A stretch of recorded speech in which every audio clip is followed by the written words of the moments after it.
This is the Horse and Ancient Greek Art exhibition at VMFA, and this exhibit is important for several different reasons.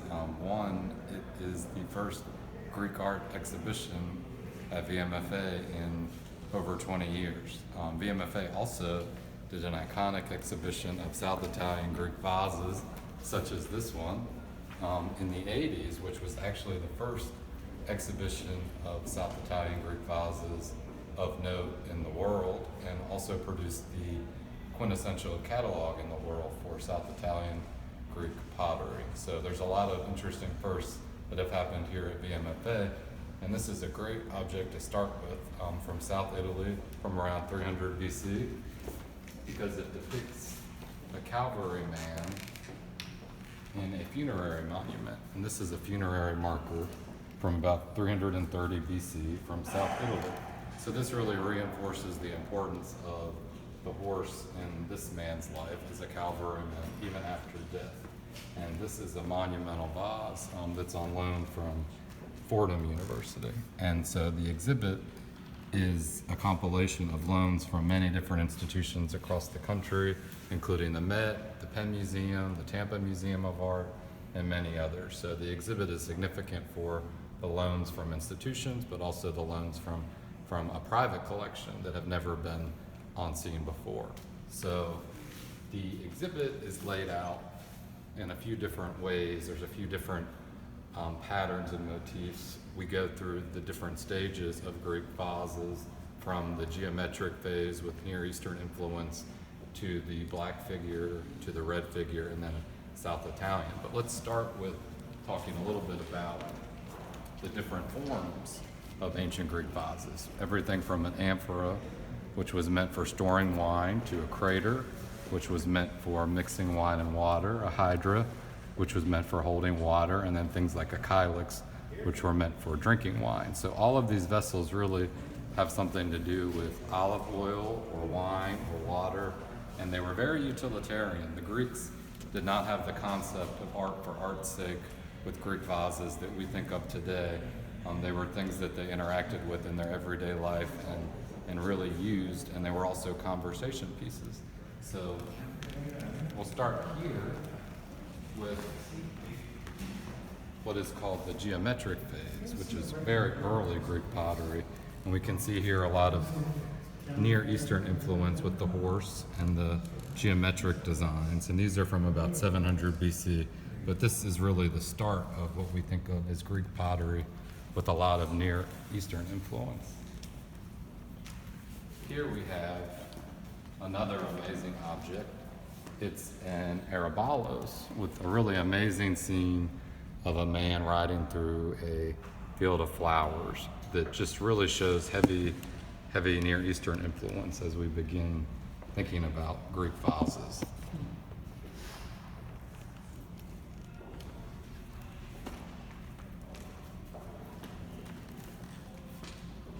This actually is from the VMFA collection. It's a part of what would have probably been a palace wall. It's from 500 BC.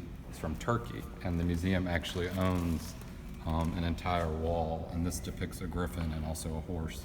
So it shows you the architectural side of things.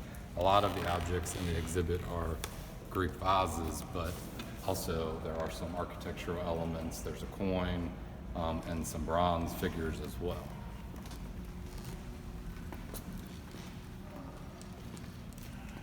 And as we start to talk about Greek vases, we need to talk about mythological scenes, and these are some of my favorite pieces. This is Pegasus, one of the most famous Greek horses, and it's important to note that the horse is the most depicted animal on Greek art, and really reinforces the significance of the horse as an elite animal that people were very proud of. And this is one of my favorite pieces, also from southern Italy. This section is South Italian, and this depicts abduction by Eos, the goddess of the dawn, abducting a mortal man. And this is an example of willing abduction. And it's a very, very, very beautiful vase. You can note the masked volute on the handle and just the wonderful mythological scene. Moving on to this one, another South Italian Greek vase, but a very different story. This is a story of unwilling abduction, the daughters of Lepicus being abducted by a Greek demigod, and you see the husband of the woman being abducted with a dagger in his side. So we have willing abduction versus unwilling abduction, which really gets us into a conversation about abuse of power that's been happening for thousands of years. That's really nothing new. So there's some interesting synergies with what's happening today and what was happening over 2,000 years ago. Now, when we talk about different phases of Greek pottery, we talked about South Italian, but really the earliest is the black figure. So we have the black figure around 500 BC. Later came the red figure, and then South Italian even later, about 300 BC. Now, Greece is very rocky, and there's not a lot of arable land, so when they ran out of arable land, they colonized Italy, and the Greek cities in Italy actually became more powerful than the cities in Greece and produced these wonderful Greek vases from South Italy that we see here today. So there's an interesting story about the importance of Italy in ancient Greece. Here we have a beautiful black figure, Lekythos, depicting Dionysus. And you can see the grapevine shooting out of his mule, which are really wonderful. And so this is a good example of black figure. And the way black figure was made was the orange color is the natural color of the clay in Attica. The black is slip. So what would happen is they would take diluted slip clay, basically diluted clay, which is called slip, and they would paint it, and then they would fire it at a very high temperature in a kiln. They would remove all the oxygen, and it would create this glassy black color. And then in order to create the decoration, they would actually scratch off the slip. So the decoration and the details are not paint, but they're actually the scratching away of the black slip to reveal the orange color of the clay. So it's a very unique art form, and one that is very different than what we think of as traditional vase painting, and takes a minute to kind of wrap your head around how it was done, but it was a very specific and very high-tech process. And here we have two great examples of red figure. This depicts it's a kylix, and it actually depicts a satyr who is about to fall into a crater of wine. So satyrs are known notoriously for being drunks, and he's kind of living up to that reputation right here, literally diving into the crater of wine. And as we move on, this is a very rare piece. It's a trophy with the head of a horse, which is just a really beautiful depiction of a horse in profile.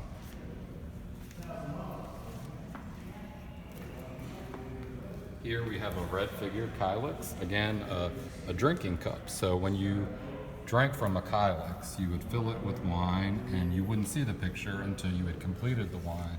And then you'd be confronted by a really interesting scene that you could have a conversation about and kind of draw your own conclusions about. But this is a really wonderful example of a young Athenian with a horse. And around the other side, a great example of a terracotta rhython, which is also from South Italy, which is another drinking cup. And the exhibit as a whole, another important aspect is the effort to make ancient art approachable. Everything can be experienced in the round, as it was meant to be experienced, not behind a glass case. It was really meant to be used. And this exhibit really is an effort to make ancient art accessible and approachable. We have quotes along the walls. We have some art stations, and in the back there's even a place for people to write poetry. So with that, we'll move on to a couple other objects.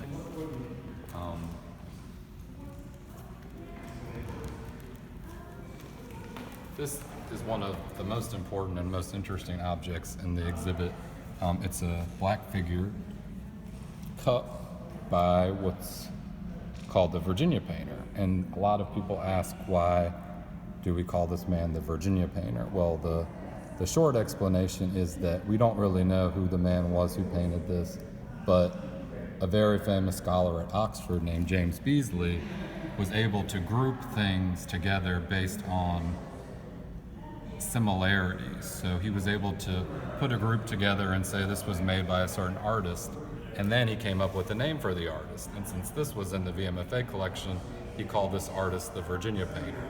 So there's about 6 examples of black figure pottery that's made by the Virginia painter. So it's really fascinating to me that there's an ancient Greek potter named the Virginia painter because of this process. And the way he would kind of group things was not necessarily based on the main scene, but on some of the secondary details where the artist would use what's called muscle memory. And so when you're painting this, you'd put most of your emphasis on the central image, and all the decoration around it, you would just kind of go like this. You would just kind of, probably not even be looking at the piece and just do it from muscle memory. So if you compare objects with muscle memory, you can kind of put them into groups and, identify similar artists. I really love this Lekythos. It has a scene of a man chasing a hare and throwing a hunting stick at the hare with his dog. So this section is kind of meant to convey the story of the hunt and the horse. So we started with mythological scenes, which are really wonderful on the South Italian pottery. Here we're talking about the importance of the horse in the hunt. Then later we'll talk about the horse in warfare and the symposium, and also in the Panathenaic games and chariot racing. A very wonderful and rare bronze bit, which is actually Etruscan from Italy.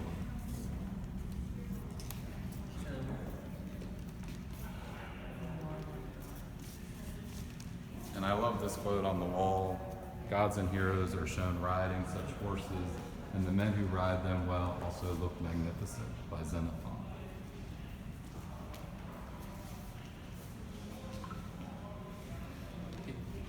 Here we'll kind of quickly go through some of these other objects. We have some really wonderful black figure vases and red figure depicting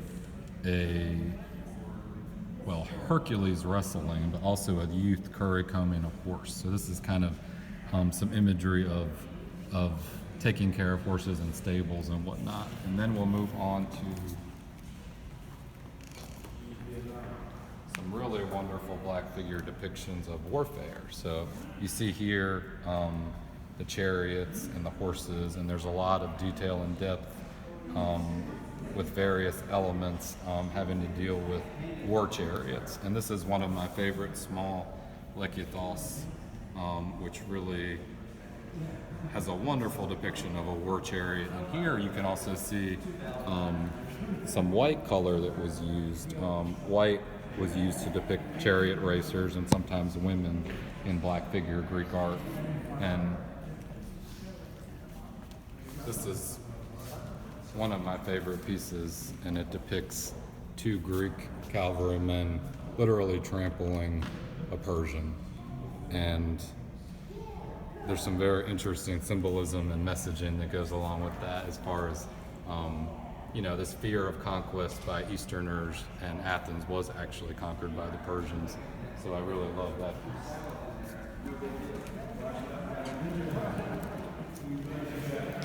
This is one of my favorite pieces in the exhibition, also South Italian. It's a patera. It's a knob-handled kind of large kylix, and it depicts the Amazons with a beautiful reflection in the shield.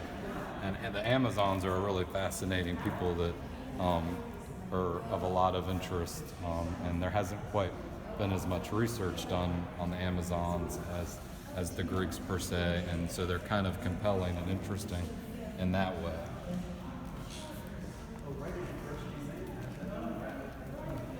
This section of the exhibit is meant to depict the symposium. So really the symposium in Greece was kind of the equivalency of a cocktail party, but there would be a lot of conversation involved.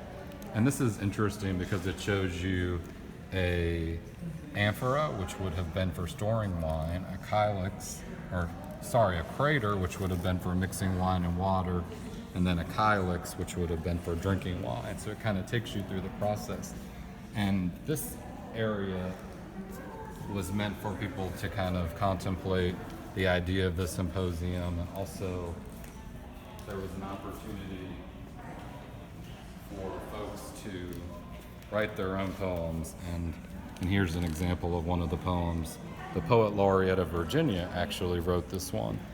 Two men with bouncing, pole bending with double-handed wine, two hands each for the rod, two shoulders chafing, dry tongues yearning to lift the cups their masters will drain, and they, if only in imagination, will siphon off a fair share of quiet frenzy. Nothing Dionysus would begrudge them, as two friends become one in oblivion, empty vessel of smiling sleep. So very beautiful poems written by the poet laureate of Virginia in conjunction with this exhibit. And now we'll move to the last section of the exhibit.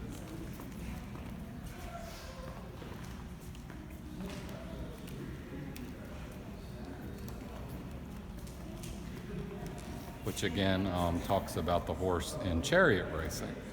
Both of these amphora are actually by the same artist, and this gets us back to the idea of muscle movement in the imagery of the piece. So you can see the border along the top is very similar, and the depictions look similar. And so this is by the same artist, and it's very interesting because you can tell that the front two horses actually pull the chariot, the side two actually lead those horses, which is very interesting. And here you can see that depicted as well.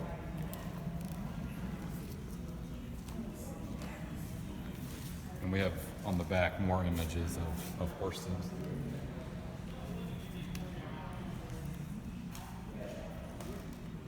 This is a really wonderful coin from also southern Italy, from Syracuse, which is really one of the most desirable coins of the ancient world. It's silver, but it's interesting.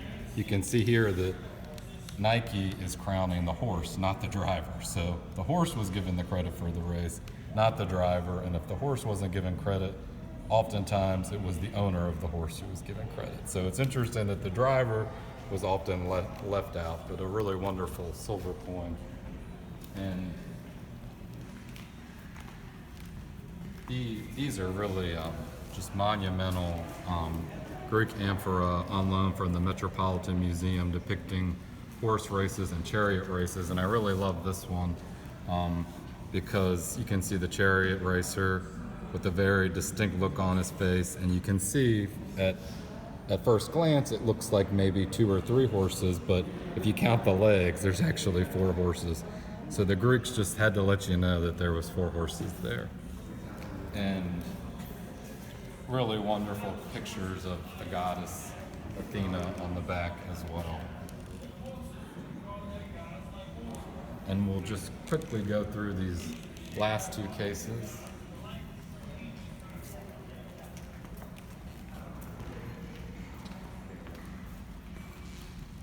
More really wonderful black figure depicting a jockey and a horse and athletes. And here again, we have a black figure cup depicting also jockeys racing. And finally, the last more really wonderful detailed images of chariots. And I love the depth and the different layers of this one, which is Dionysus, Apollo, and Hermes with a young woman, and you can see the chariot there, and then another depiction of a chariot race with a dog running in front of the chariot. Just very complex, deep images with different layers. And now finally, we'll close with a project that was done in partnership with VCU students, where they were tasked with bringing some of these mythological stories to life. So one I'd like to show you is the story of Pegasus.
just a very beautiful depiction of the story of Pegasus, and there's more stories of Dionysus and other mythological stories. We'll just watch a brief part of the Dionysus depiction.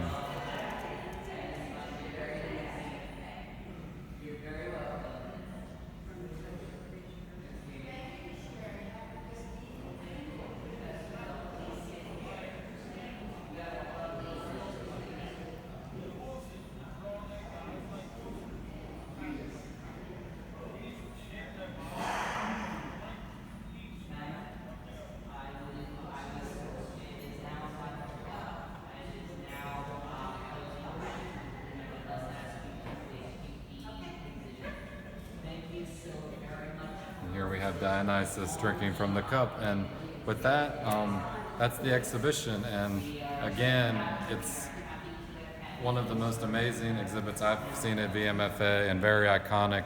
The first Greek art exhibit here in 20 years, and kind of continuing the legacy of the South Italian exhibit that was here in the 80s. And with that, thank you for joining me. Perfect timing, right? I'm just gonna take one last picture of them.